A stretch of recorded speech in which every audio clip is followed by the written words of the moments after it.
So William Barr gave a testimony today in front of Congress. He had a line of questioning from Representative Jackson Lee.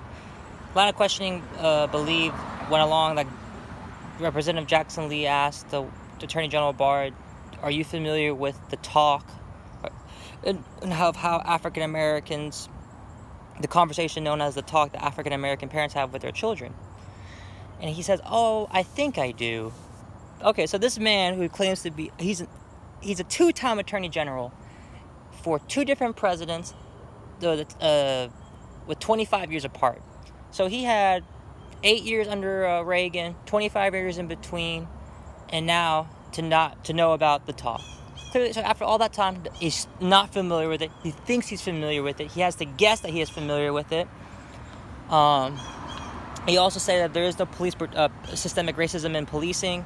Right then and there, he's full of shit, or he's ignorant.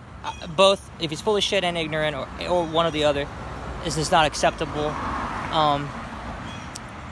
In the ACLU, African Americans and European Americans use cannabis at the same rate, but African Americans are 4 times as likely to get arrested, get higher mandatory minimums, higher bail, higher bond, longer time in jail,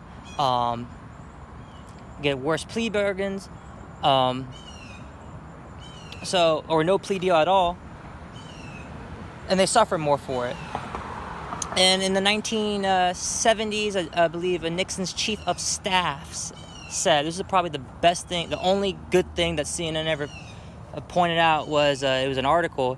It said that, he said, the Nixon administration had two main rivals, the anti-war left and the African American community. And he said that if we can target cannabis for the anti-war left and heroin for the African American community, we can just disrupt their communities, break them up.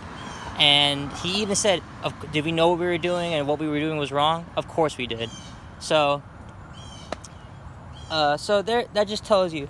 And it just bothers me. It really does bother me that these Democratic leaders who claim to be the shield of, fighting the way for us, fighting for the people, do not bring that quote up. If I was any Democratic leader, I would shove that quote in every hearing, make it a part of every congressional record, every single time. I would not be shy with that quote.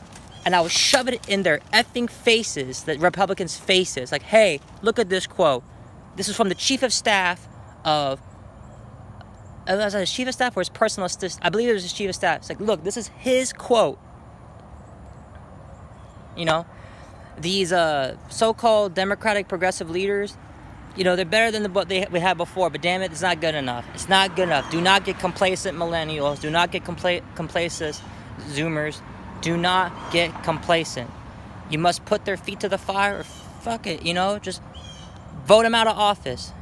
It's easy to hate the Republicans. It's very easy to do it. And it's like, you don't need any proof of that. Just show them the evidence. All right?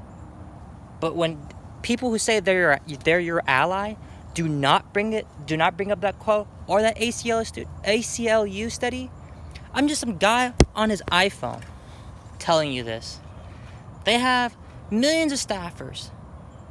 Hundreds of staffers, millions of dollars, hundreds of staffers to find this, and they can't do it. It bothers my mind. It boggles my mind. It makes me angry and frustrated because that one quote, like I said, I would shove it in their freaking faces in every congressional hearing, every single time, no matter who it was. So there's that. I'll talk to y'all later. Y'all have a good day. Bye.